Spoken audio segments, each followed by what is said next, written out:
There comes a time every year where I just sit back, relax, and marathon a bunch of Studio Ghibli films. And it's that time of the year. So it got me thinking about all the parallels between Studio Ghibli films and a new Zelda game, Breath of the Wild. Like, seriously, there's a lot of stuff in Breath of the Wild which makes you go, is that a Totoro? no, obviously not, but I'm just trying to make a joke here, I'm sorry.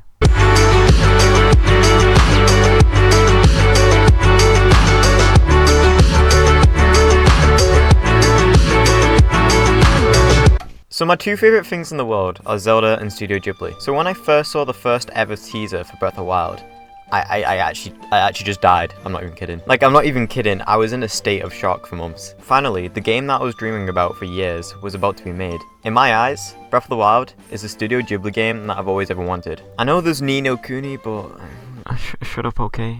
I'm not talking about that. There's so many similarities between Studio Ghibli and Breath of the Wild, and some of you might already be thinking about the similarities to Princess Mononoke and stuff, because it's pretty obvious. Come on. Look at this game. Look at it. Is it not already clear? Link in this game is a legendary all-powerful warrior, but that's to be expected for Zelda. However, his parallels to Ashitaka from Princess Mononoke are so clear that it makes me just want to scream. The change of clothing to a blue tunic, to the focus of mounted combat with bows in this game. Not only that, but you can ride a deer, or if it's like I don't know, it's an elk, it's got horns.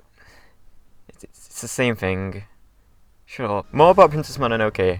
The whole driving villain of that is hatred. Hatred itself is portrayed is a dark, reddish, purple material that takes over people and the land. This is completely interchangeable with Calamity in Breath of the Wild. I mean, look at it. Like, look.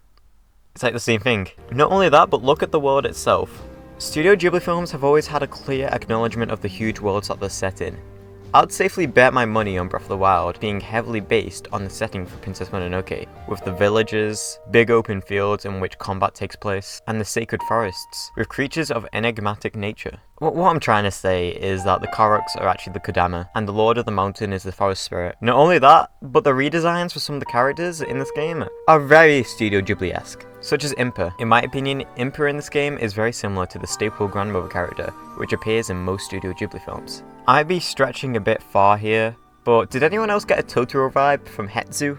Maybe it's just because he's fat, I don't know. But more about the designs, look at the Guardians. Where else have you seen run-down protectors of the sacred lands that have just become part of the environment, covered in the land that they were sworn to protect? Have you ever watched Laputa? I also got some Tales of Earthsea vibes from the areas such as Gerudo, and some of the clothing and accessory designs. Kakariko Village also heavily reminded me of the village from Nausicaa Valley of the Wind. And again, a main character wearing a blue tunic. Studio Ghibli love that, don't they? That's seeped into Zelda now, and I just can't help but love it. Talking more about Nausicaa though, look at this area of the game. It looks very similar, doesn't it? At least to me it does. Lots of the musical pieces in this game feel especially Studio Ghibli inspired, especially the main theme of the game. The game focuses on more ambient pieces. I just said pizzas.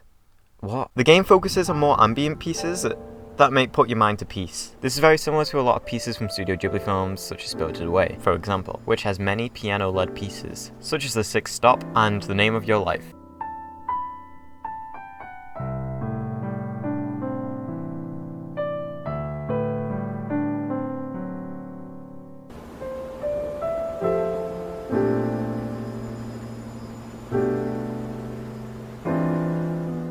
The more you look at Breath of the Wild and Studio Ghibli films, the more similarities you'll find, despite whether Nintendo were actually inspired by them. I could go on all day nitpicking little similarities between the two, but you know, I gotta keep this video short because I'm failing my A-levels. Yeah, not even kidding. Kill me, please. But to finish off this video, I just want to look at the concepts for both Studio Ghibli films and Breath of the Wild. Breath of the Wild is very much focused on its world, which you can honestly just lose yourself in. The world feels alive, the characters are vibrant and believable, and it's a world that you can feel a part of. Hayao Miyazaki puts great care into his worlds, achieving the same aims as Breath of the Wild. Another thing that I like to think about is, you could take any scene or any screenshot from any Studio Ghibli movie, and you can make that your desktop wallpaper and it would still look beautiful. Honestly, try it. I might be stretching it a bit too far here, but I think you can do that with Breath of the Wild as well. Of course, there's some parts where you just don't want to screenshot yeah.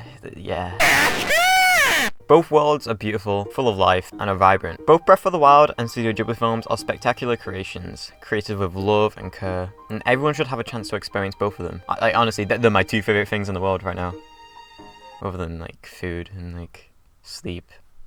But yeah, you get me. If you've never watched a Studio Ghibli film, go ahead and watch one. I'd recommend starting off with maybe Spirited Away or Princess Mononoke, maybe Laputa Castle in the Sky, and then from there you can just marathon them all because you just get attached and you just can't stop. I was considering doing a separate video about Studio Ghibli films and like what I think of each one, which ones I like more than the others.